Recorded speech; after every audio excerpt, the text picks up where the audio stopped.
Hi friends, ಎಲ್ಲರೂ ಹೇಗಿದ್ದೀರಾ? I hope ಎಲ್ಲರೂ ಆರಾಮಾಗಿದ್ದೀರಾ ಅನ್ಕೋತೀನಿ. ಬನ್ನಿ ಫ್ರೆಂಡ್ಸ್, ನಾನಿವತ್ತು ತಾಯಿ ಹಾಲು ಹೇಗೆ ಹೆಚ್ಚಿಸೋದು ಅಂತ ಅನ್ನೋದ್ರ ಬಗ್ಗೆ ಮಾಹಿತಿ ತಿಳಿಸ್ಕೊಡ್ತೀನಿ. ಬನ್ನಿ ಫ್ರೆಂಡ್ಸ್, ಯಾಕಂದರೆ ನನಗೂ 2 ಮಕ್ಕಳಿರೋದ್ರಿಂದ ನಂದು ಕೆಲವೊಂದು ಅನುಭವನ ನಾನು ನಿಮ್ಮ ಜೊತೆ ಹಂಚ್ಕೋಬೇಕು ಅಂತ ಇದ್ದೀನಿ.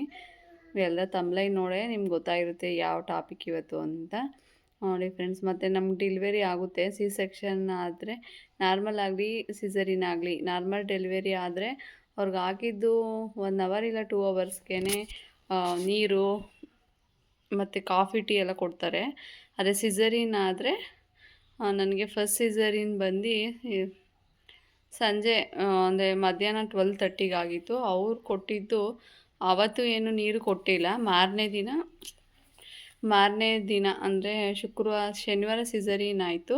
ಶನಿವಾರ ಬೆಳಗ್ಗೆ 10:30 ಹಂಗೆ ನನಗೆ ಸ್ವಲ್ಪ ನೀರು ಕೊಟ್ಟಿದ್ರು. ಆಮೇಲೆ 1 ಅವರ್ ಬಿಟ್ಕೊಂಡು ಕಾಫಿ ಕೊಟ್ಟಿದ್ದರು. ಆಮೇಲೆ ತಿಂಡಿ ಎಲ್ಲ ಕೊಟ್ಟಿದ್ರು ಹಂಗೆ. ಬಟ್ ನಾರ್ಮಲ್ ಡೆಲಿವರಿ ಆದರೆ ಆ ಥರ ಏನಿರಲ್ಲ, ಬೇಗನೆ ಕೊಟ್ಬಿಡ್ತಾರೆ.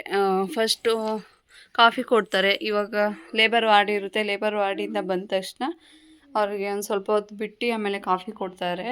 ಹಂಗೆ ಕಾಫಿ ಕೊಟ್ಟಾದಮೇಲೆ ತಿಂಡಿ ಎಲ್ಲ ಕೊಡೋಕ್ಕೆ ಸ್ಟಾರ್ಟ್ ಮಾಡ್ತಾರೆ. ಬಟ್ ಸಿಸರಿನಲ್ಲಿ ಹಂಗಲ್ಲ, 1 ಡೇಸ್ ಅಂತೂ ಕೊಡೋಲ್ಲ. ಅದು ಸಂಜೆ ಡಾಕ್ಟ್ರು ಚೆಕಪ್ಗೆ ಅಂತ ಬರ್ತಾರೆ. ಅದು ಹೊಟ್ಟೆ ಹತ್ರ ಸೆಟಸ್ಕೋಪ್ ನೋಡಿದಾಗ ಅದು ಸೌಂಡ್ ಬರಬಾರ್ದಂತೆ. ಗುಳ್ಳೆ ಥರ ಸೌಂಡ್ ಬಂದಿಲ್ಲ, ಬಬಲ್ಸ್ ಬಂದಿಲ್ಲ ಅಂದರೆ ನೀರು ಕೊಡೋಕೆ ಹೇಳ್ತಾರೆ. ಬಟ್ ಸೆಕೆಂಡ್ ಸಿಸರಿನ್ ಆಗಿದ್ದು ನನಗೆ ಬೆಳಗ್ಗೆ ಒಂದು 9:30ಗೆ ಆಗಿತ್ತು. ಸಂಜೆ ಒಂದು 10 ಗಂಟೆಗೆ ಬಂದು ಡಾಕ್ಟ್ರು ಚೆಕಪ್ ಮಾಡಿ ನೀರು ಕೊಡಿ, ಹಾಲು ಇಲ್ಲ ಕಾಫಿ ಕೊಡಿ ಅಂತ ಅವಾಗ ನೈಟ್ ಕೊಡಿಸಿದ್ರು. ಮತ್ತು ಫಸ್ಟು ಹಂಗೆ ಸ್ಟಾರ್ಟ್ ಮಾಡಿದ್ರೆ ಸಿಸರಿನ್ ಆದವ್ರಿಗೆ ಇನ್ನು ಅವತ್ತು ಮಧ್ಯಾಹ್ನದಷ್ಟೊತ್ತಿಗೆ ಇಡ್ಲಿ ಕೊಡ್ತಾರೆ. ಈಗ ನಾರ್ಮಲ್ ಡೆಲಿವರಿ ಆದವ್ರಿಗೂ ಅಷ್ಟೇ, ಸ್ವಲ್ಪ ಇಡ್ಲಿ ಇಲ್ಲ ಗಂಜಿ ಆ ಥರನೇ ಕೊಡೋಕೆ ಹೇಳ್ತಾರೆ. ಮತ್ತು ಗಂಜಿ ತೊಗೋಬೋದು, ಇಡ್ಲಿ ತೊಗೋಬೋದು, ಅನ್ನ ಸಾಂಬಾರು. ಅನ್ನ ಅಂದರೆ ರಸಮ್ಮು ಇಲ್ಲ ಬೇಳೆ ರಸ, ಅಂದರೆ ಬೇಳೆಯನ್ನು ಚೆನ್ನಾಗಿ ಬೇಯಿಸ್ಬಿಟ್ಟು ಅದ್ರ ರಸ ಕೊಡೋಕೆ ಹೇಳ್ತಾರೆ. ಮತ್ತು ನಾವು ಬಾಣ್ತಿ ಇದ್ದಾಗ ಅಟ್ಲೀಸ್ಟ್ ನಾರ್ಮಲ್ ಡೆಲಿವರಿ ಆದರೂ ಒಂದು 3 ಡೇಸ್ ಆದಮೇಲೆ ಎಲ್ಲ ಊಟನೂ ಅಂದರೆ ಯಾವ್ಯಾವ ಹೀಟ್ ಪದಾರ್ಥಗಳು ಇರ್ತವೆ ಅವನ್ನ ಊಟ ಮಾಡ್ಕೊಂಡು ಹೋಗ್ಬೋದು. ಹೊಟ್ಟೆ ತುಂಬ ಊಟ ಮಾಡ್ಬೋದು. ಬಟ್ ಸಿಸರಿನ್ ಅವ್ರಿಗೆ ಸ್ವಲ್ಪ ಕಷ್ಟ ಆಗುತ್ತೆ. ಸಿ ಸೆಕ್ಷನ್ ಆದಾಗ ಸ್ವಲ್ಪ ನಾವು 1 ವಾರದವರೆಗೂ 1 ವಾರ ಆಗೋವರೆಗೂ ಸ್ವಲ್ಪ ಫುಡ್ಡು ಲೈಟಾಗಿ ಸ್ವಲ್ಪ ನಮಗೆ ಅಂದರೆ ಸ್ಟಿಚಸ್ ಎಲ್ಲ ಹಾಕಿರ್ತಾರಲ್ವ, ಸ್ವಲ್ಪ ನೋಡಿಕೊಂಡು 1 ವಾರದವರೆಗೂ ಎಷ್ಟೆಷ್ಟು ಕಮ್ಮಿ ಆಗುತ್ತೆ ಅಷ್ಟನ್ನೇ 3 ಸಲ ಊಟ ಮಾಡೋದು, 4 ಸಲ ಆ ಥರ ಊಟ ಮಾಡ್ಬೋದು. ಬಟ್ ಹಳ್ಳಿಗಳಲ್ಲಿ ಗೊತ್ತಲ್ಲ, ಬಾಣ್ತಿಯವ್ರಿಗೆ ಒಂದೊಂದು ಕಡೆ ಅಂತೂ ಇವಾಗೂ ಅದೇ ಸಂಪ್ರದಾಯ ಇದೆ. ಮಧ್ಯಾಹ್ನದ ಹೊತ್ತು ಊಟನೇ ಕೊಡೋಲ್ಲ, ನೀರು ಜಾಸ್ತಿ ಕೊಡೋಲ್ಲ. ಫಸ್ಟ್ನೇದಲ್ಲಿ ನಾನು ಸ್ವಲ್ಪ ಹಂಗೆ ನೀರು ಕೊಡ್ತಾಯಿಲ್ಲ. ಅಮ್ಮ 2ನೇ ಬಾಣ್ತನದಷ್ಟೊತ್ತಿಗೆ ಇಲ್ಲ ಅಮ್ಮ ನೀರೆಲ್ಲ ಕೊಡಬೇಕು. ಆದರೆ ನಮ್ಮ ಅಮ್ಮಂಗೆ ಸಿಸರಿನ್ನು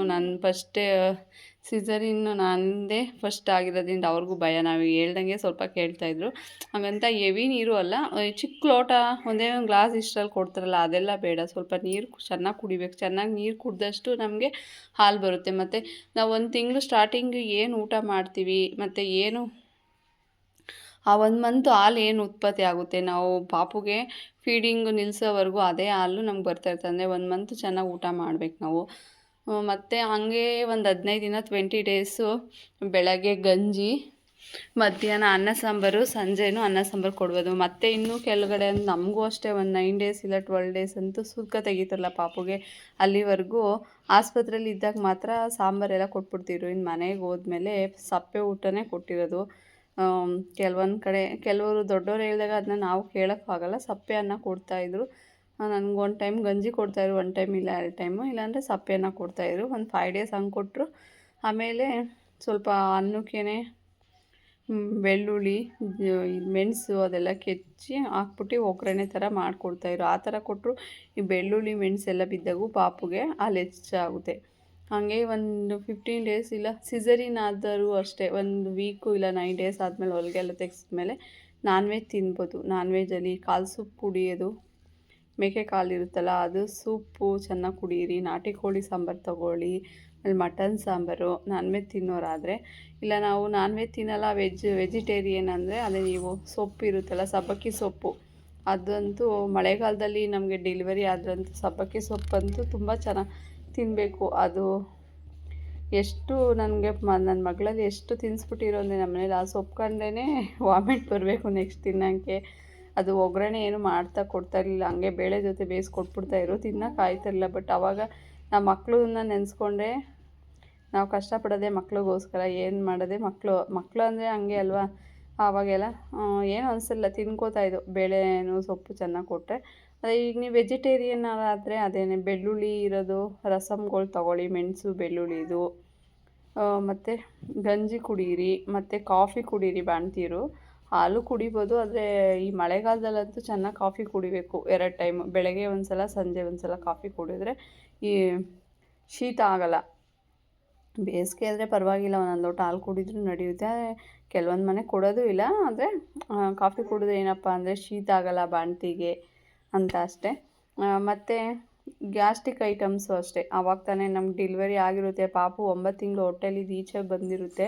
ಆಗ ನಮ್ಮ ದೇಹ ನಾರ್ಮಲ್ ಆಗಲಿ ಸಿಸೇರಿಯನ್ನೇ ಆಗಲಿ ದೇಹ ಆವಾಗ ತಾನೇ ಅಂದರೆ ಅದಕ್ಕೆ ಹೊಂದಾಣಿಕೆ ಆಯ್ತಾ ಇರುತ್ತೆ. ಈಗ ಮಗು ಹೊಟ್ಟೆಲಿದ್ದಾಗೂ ಮಗು ಈಚೆಗೆ ಬಂದಾದ್ಮೇಲೂ ಅದು ಹೊಂದಾಣಿಕೆ ಆಗಬೇಕಲ್ಲ, ಹಂಗೆ ಆಗ್ತಾ ಇರುತ್ತೆ.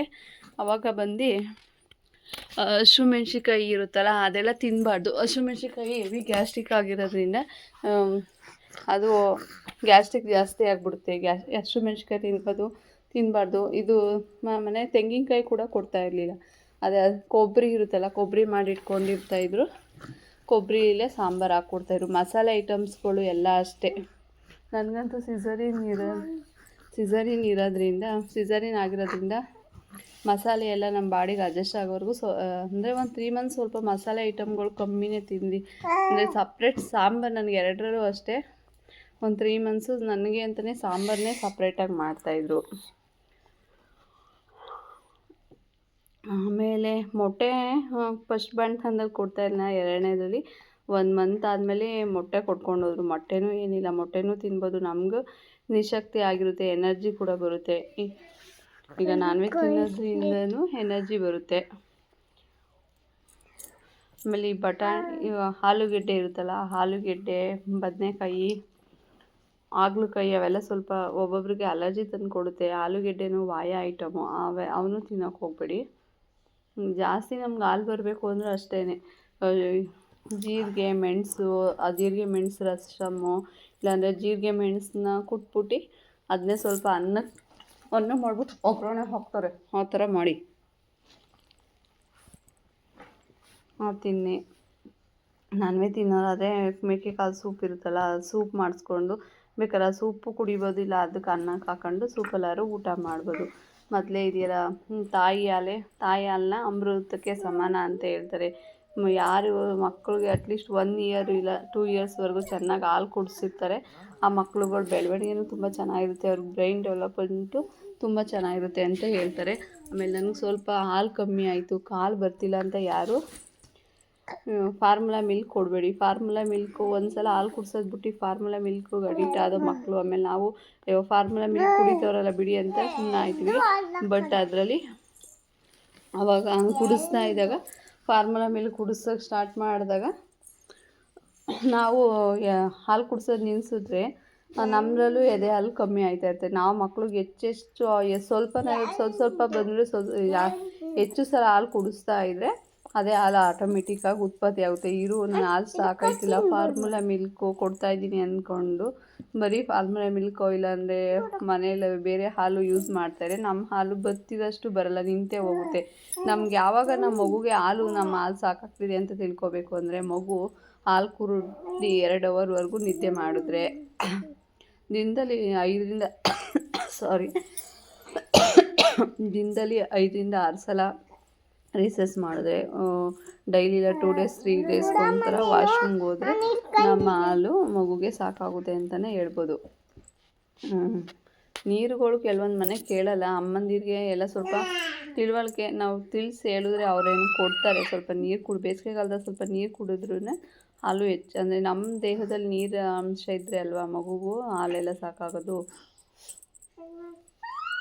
ಅದೇ ಆಲೂಗೆಡ್ಡೆ, ಹೀರೆಕಾಯಿ ತಿನ್ಬೋದು, ಅಂದರೆ ಅದು ಒಂದು ಸ್ವಲ್ಪ ಶೀತ ಇರೋದ್ರಿಂದ ಒಂದು 3 ಮಂತ್ಸ್ ಆದಮೇಲೆ ತಿನ್ನಿ.